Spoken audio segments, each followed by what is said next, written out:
Hello fellow YouTubers, in this video I'm going to be doing an unboxing of this Cooler Master product, which is the cooler for the CPU, Hyper 212 EVO. Now this cooler is for socket LGA 1366, 1156, 1155 and 775, and for AMD it's for socket FM1, AM3 Plus, AM3, AM2. That's pretty much it. These are the specs. You can pause the video here just to have a quick look at them. Moving along, that's what's on the back. And again, pictures of the cooler, right? So we'll open the box now. In this video, I'm gonna be doing also an installation of this cooler in the case, which is behind it. So if you want to forward the video, I'm going to include the links to do so.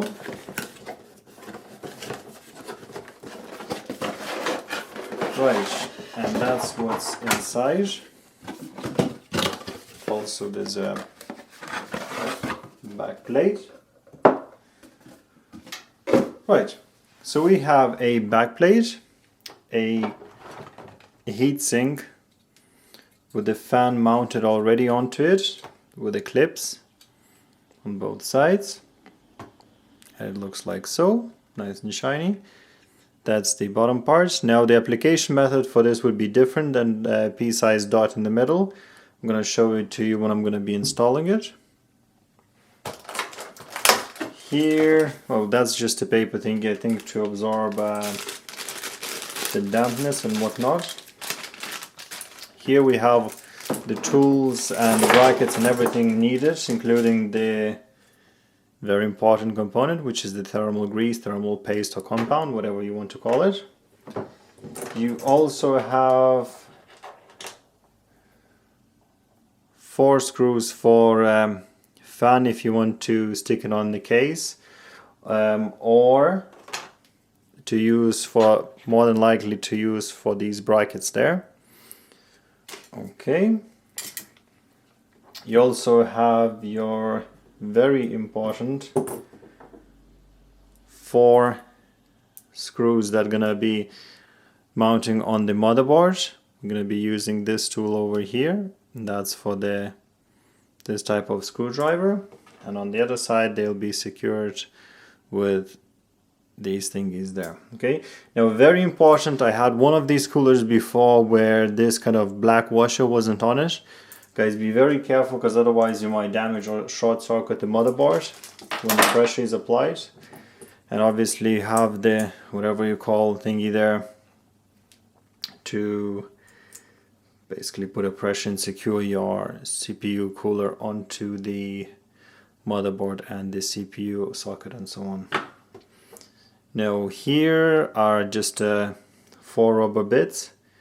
You probably won't see the line is very faint in between, but that's basically to mount them on additional fan on each corner when you're mounting the fan, just like this. Probably, I don't know if you guys can see it, but the same thing is done here. So basically you put on each corner and then you place the fan on top so it wouldn't make too much noise, I presume. Okay, so for the case, just give me a sec. Right, in the case, that's the current configuration. So we have GTX 560 Ti, we have 2 Western Digital Reds, we have what's that, 4x4 gigabytes of RAM, so all the slots filled in, standard Intel cooler which is at the moment, and exhaust fan, intake fan, and that's it. Both fans are air penetrator fans from Silverstone. Quite nice fans, I must say. And the PSU unit is all hidden from the side. So first, before you remove the CPU cooler, the Intel CPU cooler, you remove the connection there. Not too big, not too small, flathead screwdriver. And basically all you need to do is twist them around in each corner. Nice and easy, no pressure, nothing required. No need to push or pull or anything like that. Okay, When everything is done, basically you can just simply take it off it, so hold it steady and remove it like so. Now if you have some resistance from the cooler or CPU or whatever is holding it, don't just rip it off with all the force possible, because you might damage the socket or the CPU. More likely it's going to be the socket, so your old motherboard will have to come out and all that. So basically you just twist it around, wiggle it around until you have some play, and then try it again. So patience there, guys. So that's it, that's removed. That's my CPU. Next I'm going to show you how to clean the thermal paste off the CPU and the cooler. Okay, so I have my components there. That's basically face wipes or whatever you want to call them. Or makeup removal wipes, sorry. And that's the surgical spirit which we're going to use to do so. So I'm going to show you on the cooler first, and then I'm going to do exactly the same procedure on the CPU. So just simply go nice and easy along it. Now we probably can do it without this surgical spirit thingy. The reason I'm using it, it's much faster that way. And in most cases it's easier too. So once you use the damp wipe, you discard of it, and then you can use dry wipe to clean it off. Now I have applied this cooler before, so there might be some, I don't know if you guys see small scratches there. That's why you're applying the thermal paste. It's not to make for something to be in between the cooler and the CPU. What thermal paste does, it fills all the imperfections on your CPU cooler and the CPU. That way anything that doesn't touch directly in between them, let's say if your copper doesn't touch your CPU directly at some micro points or whatever you want to call them, that's what the paste is for. So you never apply the thick layer of paste or anything like that. So in this case, where all these scratches and grooves are, that's where thermal paste has to go. Now the amount of thermal paste that you've seen before on this wasn't excessive, but you could do with a little bit less, because thermal paste is not the best solution to provide cooling or to transmit the heat, but it's much better than the air, which is what you have usually if you don't use thermal paste. Right, next, don't do this at home. I'm going to remove the CPU from the socket without tilting the case. So I'm going to hold it nice and easy, and now it's going to drop. Now this is only for you guys to see it well, but wouldn't recommend to do that because it's basically gonna fall down or something like that. So just to avoid any silly stuff. Okay, so that's the CPU. We're gonna do exactly the same procedure there. So I'm gonna take again. When you're holding the CPU, try to hold it by sides. Never hold it by just with fingers touching these contacts. Try not to do that anyway.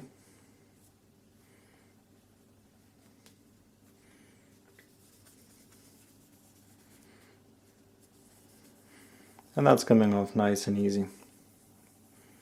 Now I don't want it to be super shiny because I'm going to be applying the paste anyway. It's not like it's going for sale straight away or anything like that, so it needs to be like new. Just need to make sure that the top surface is nice and clean. I don't know, guys, if I'll be able to focus on it for you, but it's as clean as it gets.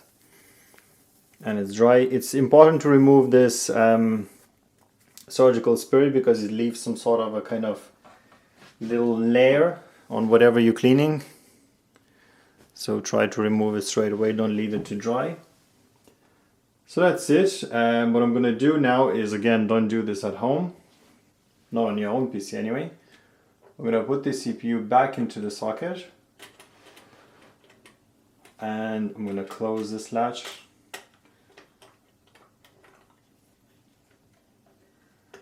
Nice and easy. Now you can hear some kind of squishy noises or something like that. If you did everything properly, you still can hear that, and that's perfectly normal.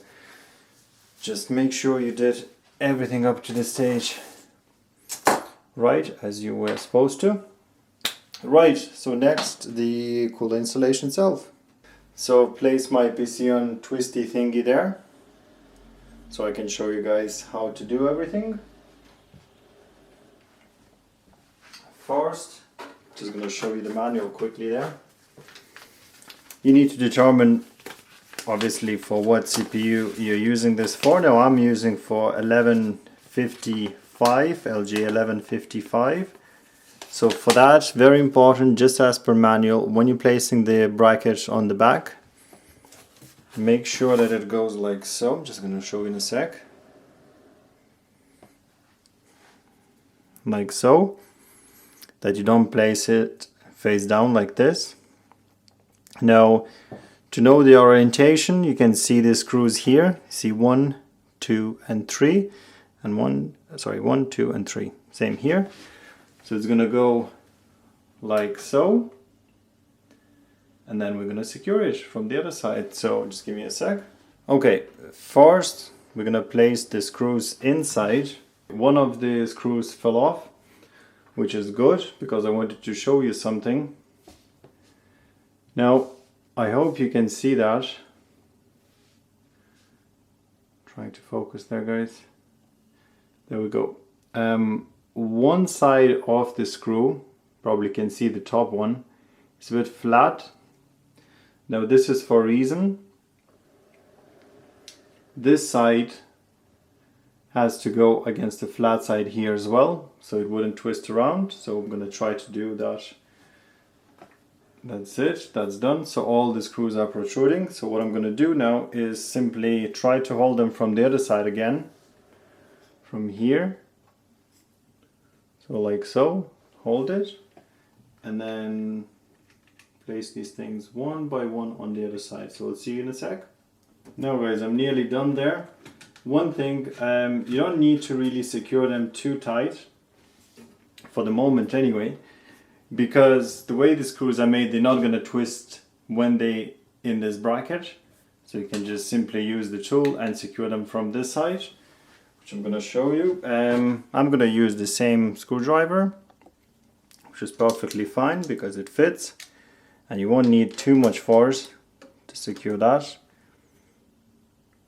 It stops, and that's it. I'm not going to force it with all my weight to make sure that it goes as far as possible. So once again, stops, and that's it. That's enough. Now next, for LG 1155, you have to set up this thing, and for that you have to set these pins in the middle positions. There are 3 positions on each corner. Okay, that's the fun part. Now I placed the PC on the side. What I'm going to do next is I'm going to try to remove the whole hard drive cage. Okay, I'm going to position the camera somewhere else so you guys could see what I'm doing there. But basically I have the whole space now for myself. So the way it's going to go from there is my cooler is going to sit like so, be pulling the air from the front, so the intake fan is pushing the air in, pulling the air through the heatsink, and this exhaust fan is going to be pushing it out. I'm going to show you in a second how I'm going to apply thermal paste and all that. It's a bit cumbersome installation in this case, especially since I have already everything installed, but nevertheless we're going to try to do it. Right, so that's how everything looks like inside. Now my cooler bracket, this particular thing, is going to go like this. Next, you want to remove this cooler from the heatsink. For easy installation, as you see, it's not as beefy as it was before. Now, before I do anything thermal compound, guys, for the coolers that look like so, just give me one sec, I'm just gonna try to focus. For the coolers that look like so, first obviously you peel it off. There's no method that's probably the best. In this case you're just gonna try it and see if it works. So for my application I'm gonna go like so. 1, 2 and 3. Right on the grooves, and that's all I'm gonna do. No playing with some stick and spreading around, nothing like that. We're just gonna push it right on the CPU and see how that does it. Right, done. So the bracket is like this. Now just to show you, there's a little pin there. I don't know guys if it'll focus on that. There's a little pin inside around here. That's where it leans against. I can move it a bit away. See? And goes inside like so. There's a little groove. And if you place it properly, the whole assembly shouldn't twist around or anything like that. It should stay still. So now all I'm gonna do is place this on the CPU. I'm gonna try to secure it somehow, and we're back. To be honest with you, I'm not really comfortable the way it's all looking, but I forgot since I installed this cooler last time, so I'm just gonna proceed with it. And when everything's done, I'm just gonna do a quick thermal test, see if everything's working right. So the way you secure these screws, actually, sorry, just to come back to that, is basically you secure one side, then you go across, secure another side, then you go to this, then you do on the other corner, and you just keep alternating between them like so. You do this until the screws stop turning, and you don't need to apply any pressure after or anything like that. It stops and you're all set. What I'm gonna do now is I'm gonna simply mount the cooler and put the hard drives back. I'm gonna do a quick test run and I'm gonna come back to you in a sec just to make sure that everything's fine. Okay guys, so yeah, the verdict. This is how it looks like. I've tried and tested it and everything's fine. Now the cooler is a bit offset from where it was. Sorry, the fan was offset from where it was. I had to lift it a bit because otherwise it would touch RAM. Other issue was, I'll show you there. I hope you guys can comfortably see it. Basically all the things that are here, if they were 1 millimeter towards there, it'd be the end of story for this cooler. I wouldn't be able to install it that way. I would need to put a fan maybe on the other side or something like that, which I don't want to do really. But I suppose worst case scenario, it can be done. I'm still considering, and maybe I'll try to switch the sides for the fan and put it on the other side instead. Because at the moment it's way too close to the hard drives. If some cable flexes a bit and touches it, there's going to be lots of noise. I have to remove the panels again, all that. All these things aside, if you have a different case which is bigger or something like that, a different configuration, you might not have this issue at all. My thoughts on this cooler is it's a great cooler. It does a great job. It always did. I had one before and no issues whatsoever.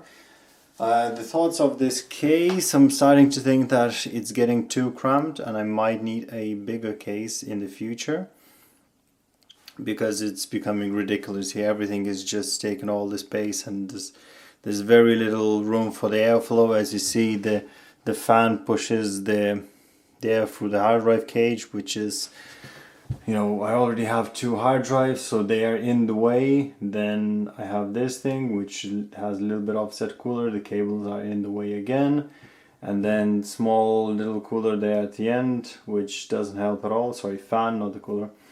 So overall I might need to think again and maybe upgrade to a bigger case. For the moment it's fine. We'll watch the temperatures in the next few weeks and I think it might be okay. So yeah guys, this is the Cooler Master Hyper 212, and in my opinion, it's a great cooler. It's a decent buy. If you are thinking to get one, I'd say you'd be right if you did. And yeah, thanks for watching. If you have any questions, leave them at the comment section down below. And subscribe. And as always, have a nice day.